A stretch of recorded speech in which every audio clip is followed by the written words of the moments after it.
Bismillahirrahmanirrahim. Assalamualaikum warahmatullahi wabarakatuh. Bismillahirrahmanirrahim. Alhamdulillahirabbil alamin wassalatu wassalamu ala asyrafil anbiya'i wal mursalin sayyidina wa maulana Muhammadin wa ala alihi wa ashabihi ajmain. Rabbi shrah li sadri wa yassir li amri wahlul 'uqdatam min lisani yafqahu qawli. Rabbi zidni ilma warzuqni fahma. Amin ya rabbal alamin. Bapak-bapak rahimakumullah, alhamdulillah pada siang hari ini pertemuan ke-10. Secara formal ini adalah pertemuan terakhir gitu. Jadi habis ini kita sudah selesai.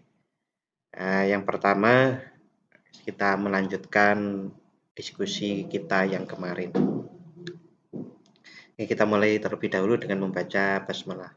Bismillahirrahmanirrahim. Seseorang yang menyatakan dirinya atau berniat dengan sungguh-sungguh sepenuhnya, entah itu di bawah bimbingan guru, di depan guru, ataupun karena merasa cukup belajar untuk kemudian menyatakan dirinya, saya pokoknya sekarang adalah mendekatkan diri pada Allah. Taqarrub ilallah. Kehidupan saya akan saya lakukan sebagaimana firman Allah, ma khalaqtul jinna wal insa illa liya'budun. Dan saya berusaha berikhtiar sepenuhnya taat kepada Allah dalam rangka untuk menyembah sepenuhnya Allah, karena kita dibuat itu untuk itu, kan begitu. Karena memang diciptakan untuk itu, maka saya mencoba untuk menyatakan diri saya akan ke sana. Jadi ada tonggak di mana kita itu memulai. Nah, dari dulu sudah mulai belum ya? Ya sudah, cuma kan ini ada tonggak baru ibaratnya. Tonggak baru bagaimana kita memulai lebih serius lagi. Nah, Bapak-bapak rahimakumullah, lalu kemudian apa yang dilakukan orang-orang yang sudah menyatakan dirinya untuk betul-betul taqarrub ilallah, mendekatkan diri kepada Allah? Itu yang pertama, merutinkan atau mengistiqomahkan membaca istighfar sebagaimana dilakukan oleh Rasulullah. Rasulullah dalam setiap hari itu tidak kurang 70 maupun sampai 100 kali membaca istighfar dan taubat. Yang paling pendek ya istighfar saja, astagfirullahaladzim. Tapi dihikmati, diresapi, kemudian dipikirkan apa yang dosa-dosa kita yang sudah kita lakukan, mulai dari yang besar sampai yang kecil, yang halus. Yang kecil itu diantaranya Allah berfirman bahwa kita hendaknya duduk, berdiri, berbaring, dzikir pada Allah. Tapi nyatanya itu sangat sulit kan, gitu. Nah, kapan waktunya? Gitu. Waktunya bisa malam, bisa sore, bisa pagi, terserah. Gitu. Nah, itu yang paling pokok, istighfar. Lalu kemudian yang kedua itu bersolawat. Mengapa kok bersolawat? Ya, karena kita itu dalam rangka untuk mendekatkan diri itu adalah mengikuti ajaran Rasulullah. Kita lantunkan dengan solawat gitu. Oke. Lalu kemudian la ilaha illallah. 3 ini pokok, Pak. 3 hal ini pokok. 1 istighfar, yang kedua solawat, yang ketiga la ilaha illallah, yang keempat itu Muhammadur Rasulullah. Lalu kemudian bagaimana? Nah, kemudian kita bisa tiru para sahabat Rasulullah Shallallahu Alaihi Wasallam dengan bagaimana mereka itu disarankan oleh Rasulullah untuk mendekatkan diri kepada Allah. Contohnya, satu saat ada sahabat yang namanya Mu'adz bin Jabal. Pernah dengar ya? Mu'adz bin Jabal. Mu'adz bin Jabal ini mengatakan bahwasanya Rasulullah Shallallahu Alaihi Wasallam menggandeng tangannya dan berkata, jangan bayangkan Pak, digandeng Rasulullah, gandeng tangannya dan kemudian Rasulullah niku berkata, wahai Mu'adz, demi Allah aku mencintaimu. Jangan dibayangkan mencintai kayak kita bilang kepada istri kita gitu. Tapi kan cinta itu kan bisa antara satu orang sesama laki-laki maupun sesama perempuan, tapi bukan nafsu seperti para gay dan para homo lesbi itu yang sekarang rame di Piala Dunia kan rame itu kan ini, iya kan? Gara-gara LGBT itu. Nah, itu bukan itu gitu, tapi cinta sebagai sesama muslim. Rasulullah itu gandeng tangannya Mu'ad. Wahai Mu'ad, demi Allah aku mencintaimu. Kemudian beliau berkata, aku wasiatkan kepadamu, wahai Mu'ad, janganlah engkau tinggalkan setiap selesai sholat untuk mengucapkan Allahumma a'inni ala dzikrika wa syukrika wa husni ibadatik. Ini hadis sahih diriwayatkan oleh ahli-ahli hadis termasuk Abu Dawud, An-Nasai, Malik dan Ahmad. Jadi ada berapa nih? Satu, Rasulullah itu dengan menggandeng dan mengatakan, aku mencintaimu. Itu luar biasa loh Pak. Jangan lupa setiap habis sholat berdoalah, Allahumma a'inni ala dzikrika wa syukrika wa husni ibadatik. Menapal toh? Di sini kan 3 toh dengan itu. Allahumma a'inni. Itu artinya ya Allah bantulah aku, tolonglah aku untuk berzikir kepadamu. Pertama. Yang kedua, wa syukrika dan bersyukur kepadamu. Yang ketiga, bisa beribadah dengan yang bagus, beribadah dengan baik. Ya. Oke, Bapak-bapak, pertanyaan saya nih, biar tidak ngantuk. Siang-siang itu biasanya ngantuk, apalagi pas makan siang. Ya. Nah, pertanyaan saya, orang niku bisa berzikir dan bersyukur dan beribadah dengan secara baik. Niku ada yang harus dilakukan untuk mempersiapkan betul. Banyak gitu. Contoh, paling enggak zikir itu sesungguhnya seperti apa sih? Nah, ngoten nggih. Atau pengertian zikir kalau sama seperti kita pada waktu kecil nggih salah. Zikir itu pokoknya astagfirullahaladzim, Allahumma sholli ala Muhammad, la haula wala quwata illa billahil aliyyil azim. Zikir cuma itu ya salah. Itu kan hanya di lisan. Maka zikir itu juga harus masuk ke dalam hati. Nah, zikir itu juga harus mengingat kebesaran yang kita ingat. Mengingat, merasakan kebesaran yang kita ingat. Contoh, astagfirullahaladzim, aku mohon ampun kepadamu ya Allah yang maha agung. Keagungan Allah seperti apa? Yang bisa diceritakan dari niku kalau merasakan keagungan Allah ini bukan rasa. Yang bisa diceritakan itu menurut saya nih, saya bisa menceritakannya kalau membandingkan. Sekarang jenengan ketemu Sri Sultan Hamengkubuwono X. Tiba-tiba diundang ke sana. Kira-kira siap-siapnya kayak pripun? Mesti kan pakaian yang semua paling api, adus, wangi, kata latihan dan betul grogi. Grogi loh Pak, kadang-kadang berhadapan dengan orang-orang besar ngoten. Nah kok HB10 jenengan dipanggil Pak Rektor aja mungkin itu grogi nih. Nah sekarang lagi groginya niku kan mboten takut toh Pak. Segan toh. Nah, keagungan itu membuat orang segan. Mboten takut. Nah, Allah itu Maha Agung. Kalau dikumpulkan Sri Sultan Hamengkubuwono 1000, itu belum ada apa-apa. Nah, maka kita harus memposisikan diri saat itu betapa kita itu sangat kecil sekali, sangat tidak agung sama sekali. Lawannya agung nih loh. Rendah, hina. Tapi hina di depan Allah kan mboten napa-napa to, Pak.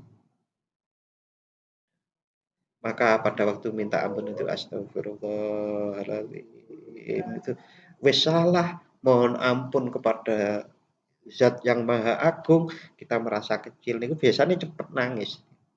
Nangisnya bukan karena berarti seneni Pak Dekan atau Pak Rektor, tapi nangisnya karena memang itu kan ada suasana yang kita bangun dengan memahami seperti itu. Nah, itulah persiapan zikir. Waalaikumsalam. Enggak. Jadi kalau orang itu mengatakan zikir, berarti itu banyak hal yang harus kita pelajari. Tidak hanya sekedar zikir itu, ya zikir ya ingat Allah. Udah. Lalu kemudian syukur. Syukur niku perlu dipelajari, betul. Sangat perlu.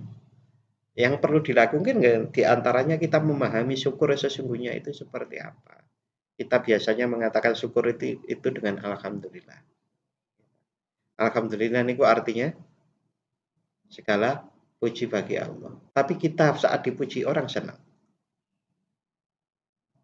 Berarti ngehaki pujian untuk Allah toh. Maksud betul dengan ini kita paham loh.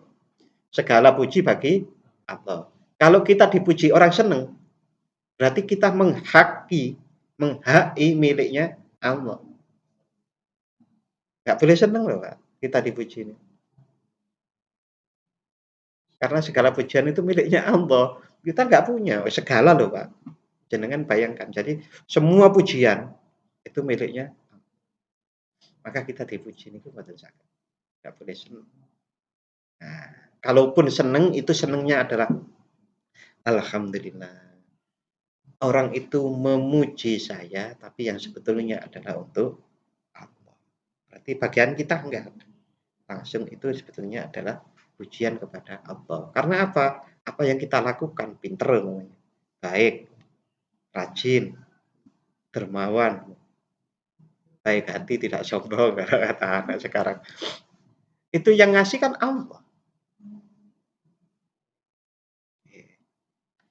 Maka perlu dipelajari. Nah, sebetulnya segala itu memuat 4. Mungkin sudah populer ya. Segala puji bagi Allah itu 4 pujian. Ada 4 jenis pujian. Pujian pertama itu adalah pujian dari Allah ke Allah sendiri. Allah memuji Allah di dalam Al-Quran kan banyak sekali.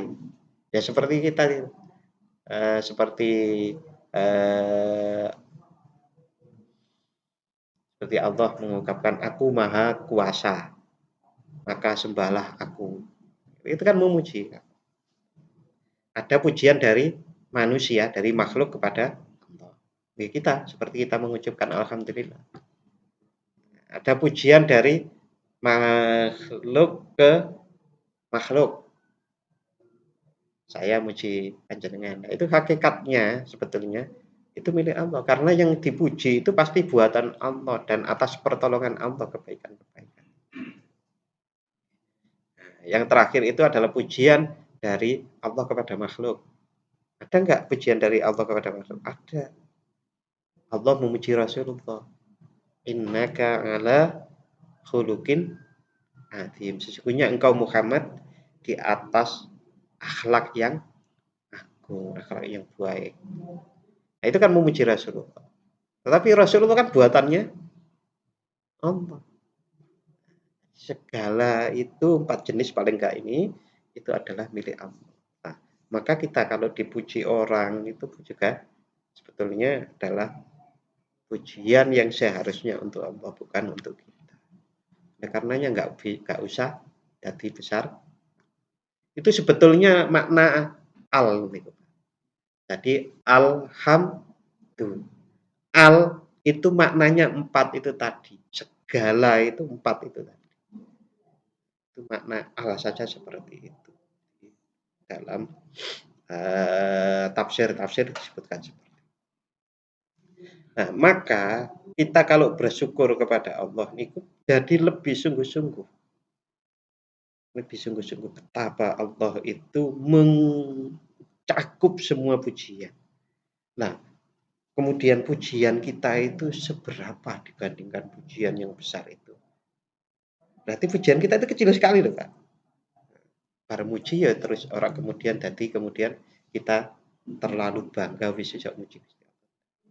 Karena kita tahu pujian kita itu mungkin kecil sekali. Apalagi kalau dibandingkan ditarik dari zaman awal sampai zaman akhir nanti pujian kan banyak sekali.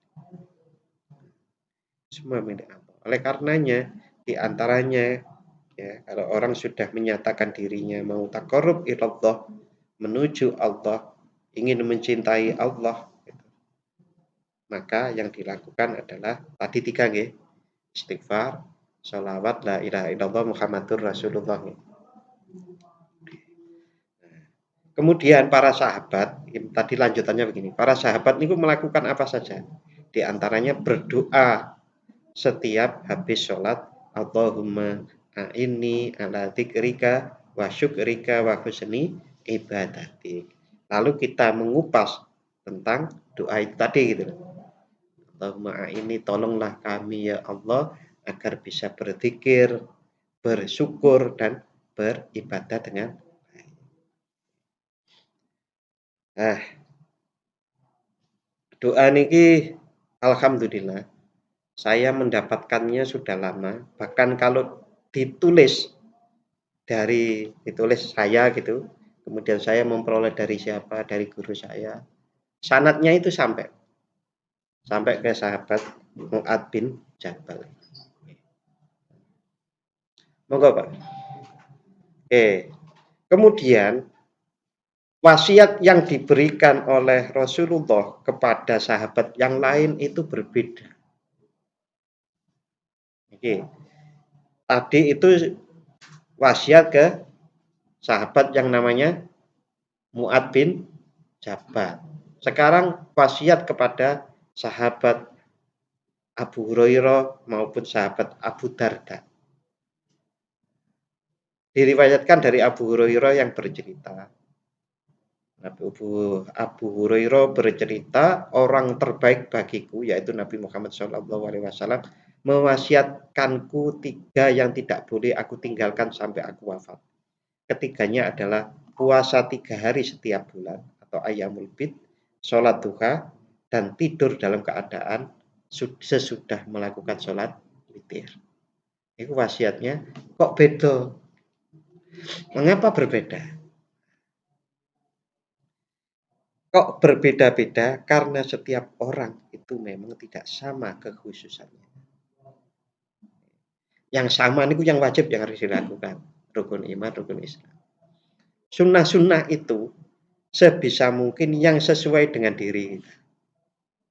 Rasulullah sangat paham tentu dengan sahabat Mu'ad bin Jabal. Maka Mu'ad bin Jabal diajari berzikir, bersyukur, dan beribadah yang baik. Sementara Abu Hurairah secara khusus itu diminta untuk puasa 3 hari, sholat witir dan sholat. Mengapa berbeda-beda? Ya sama dengan kita.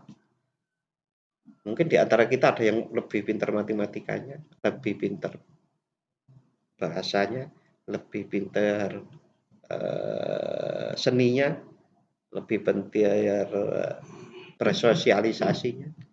Orang beda-beda. Sebagaimana kita ketahui sangat jelas yang namanya sahabat Abu Bakar dengan sahabat Umar. Bedanya jauh sekali nih karakternya.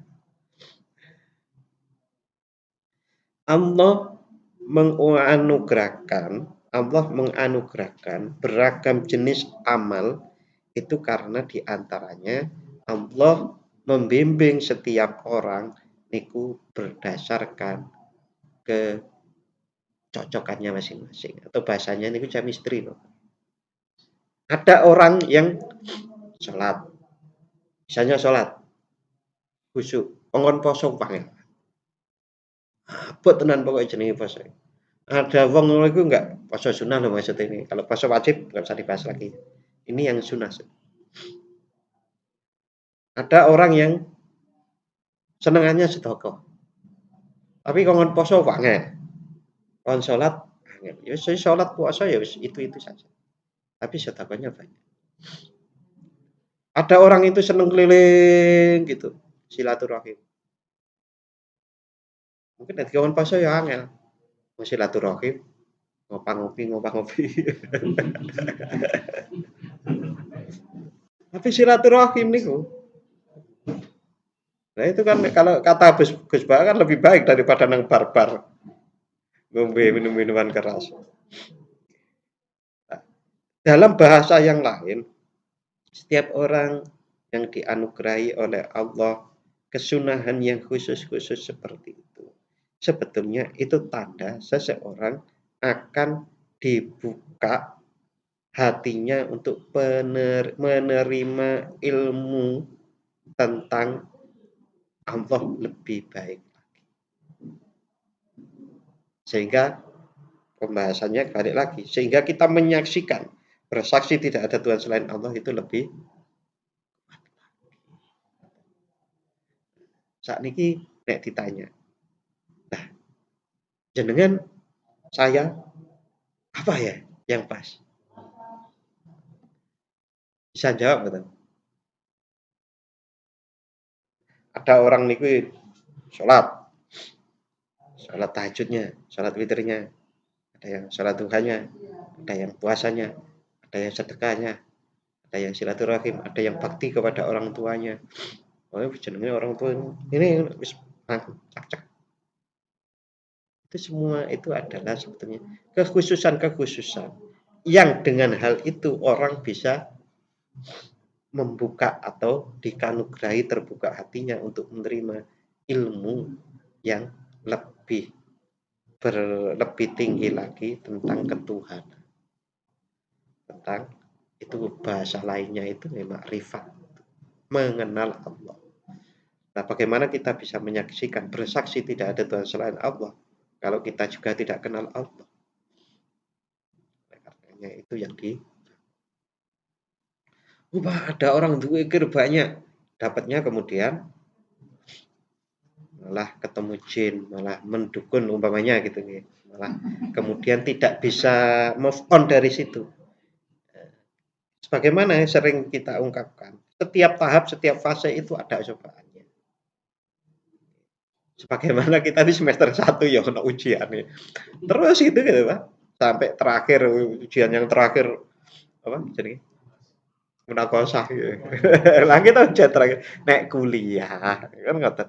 Sama, ini setiap fase ada cobaan. Setiap fase mungkin setiap setahun sekali gitu. Gampangannya gitu ya. Itu pasti orang ada cobaannya. Tenan enggak pernyataannya yang tadi yang di awal saya ungkapkan? Ya, saya sekarang ini mulai akan taqarrub ilallah, berikhtiar menuju cinta Allah, bersungguh-sungguh untuk beribadah kepada.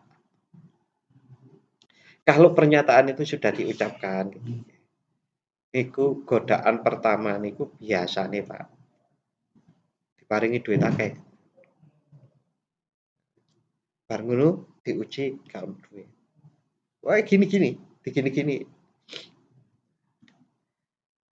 Jadi antara kalau masalah duit itu ya halal haram. Kalau sudah kecekel tangan mau dimanfaatkan apa. Masih sama dengan pernyataan tadi. Saya ingin takarub kepada Allah atau tergoda dengan uang. Biasanya begitu, tapi tidak selalu orang itu sama. Tidak selalu orang itu sama, tapi saya sudah keliling-keliling gitu ya. Hampir sama. Oke, jadi saya ulang lagi. Kekhususan-kekhususan ini dalilnya, kalau mau tanya dalil itu hadisnya Rasulullah, wasiat Rasulullah kepada sahabat Abu Darda dan kepada sahabat Abu Hurairah dibandingkan gitu ya, dengan wasiat Rasulullah kepada sahabat Mu'ad bin Jabal. Berbeda. Nah, ini artinya kalau yang berbeda ini didalami terus, maka akan bisa membuka hati, menghaluskan hati untuk menerima ilmu-ilmu ketuhanan. Kalau di dalam Al-Quran ini disebutkan oleh Allah Subhanahu wa Ta'ala di dalam surat Al-Fusilat, surat Fusilat, tidak pakai al ya, ayat 35.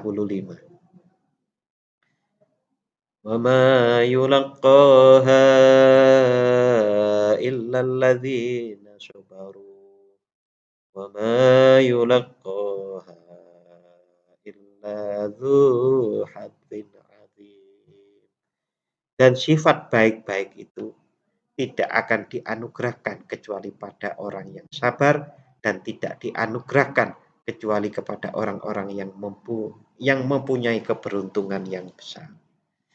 Jadi Allah itu akan menganugerahkan sifat baik-baik itu ada prasyaratnya. Prasyaratnya ya saya sebut ibadah-ibadah. Sifat baik itu yang paling utama sebagaimana saya sampaikan itu mengenal Allah. Karena mengenal Allah lah seseorang itu bisa lebih khusyuk, menyembah Zat yang Maha Agung dan seterusnya seperti itu.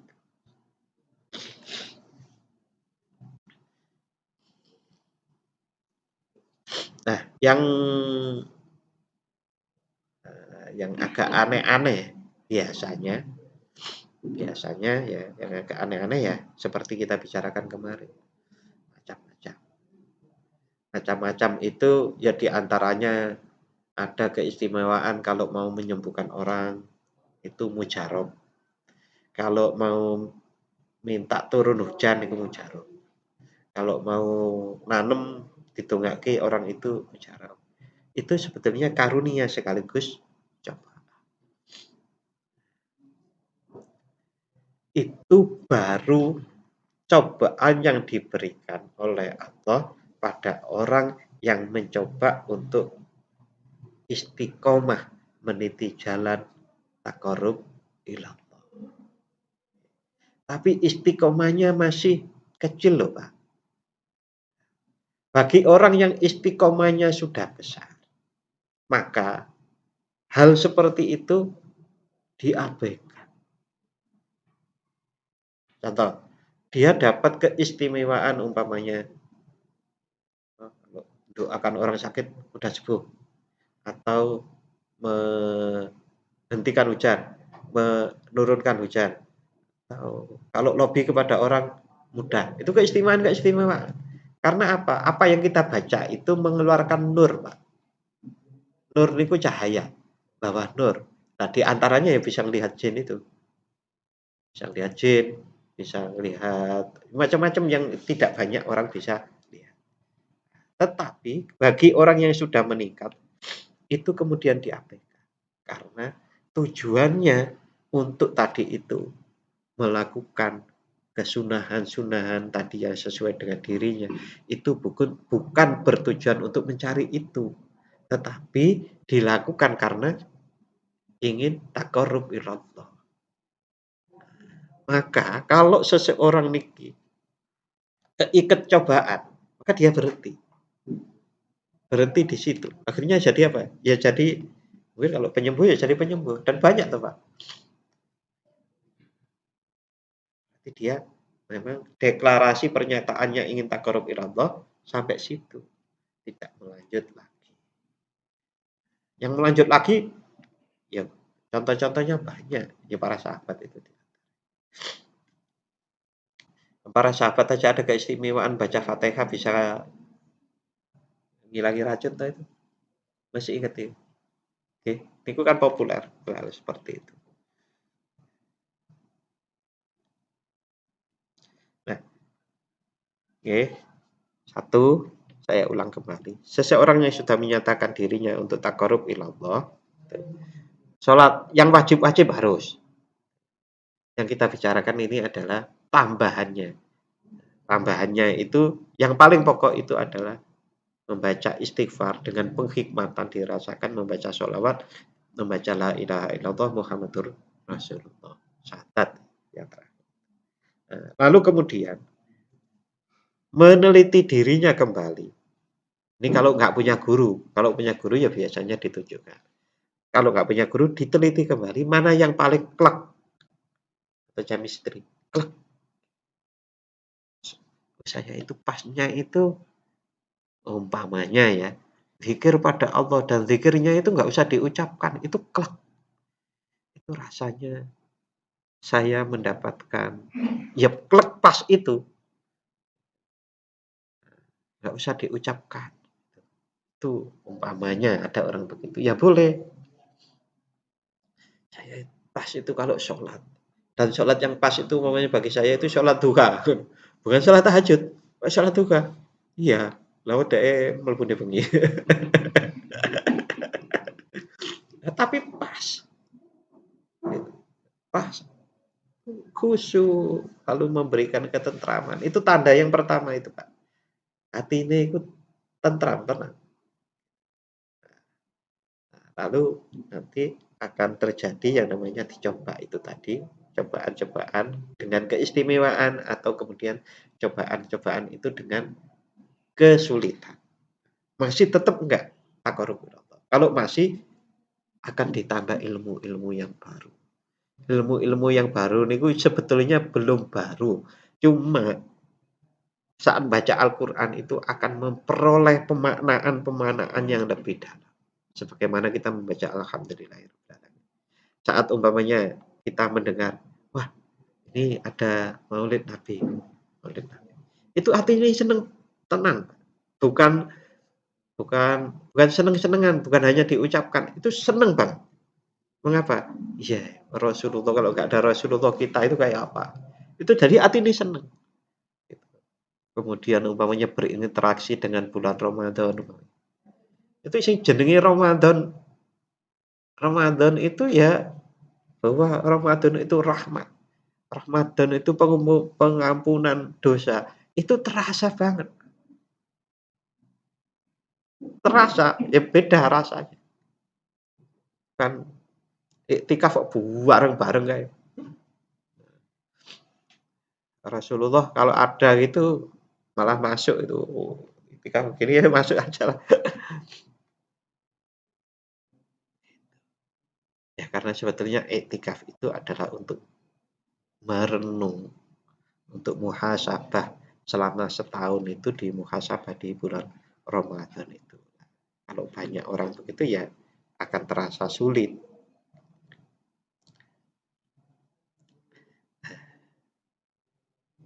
Oke, saya persilakan untuk memberikan komentar, kita dialog bersama-sama.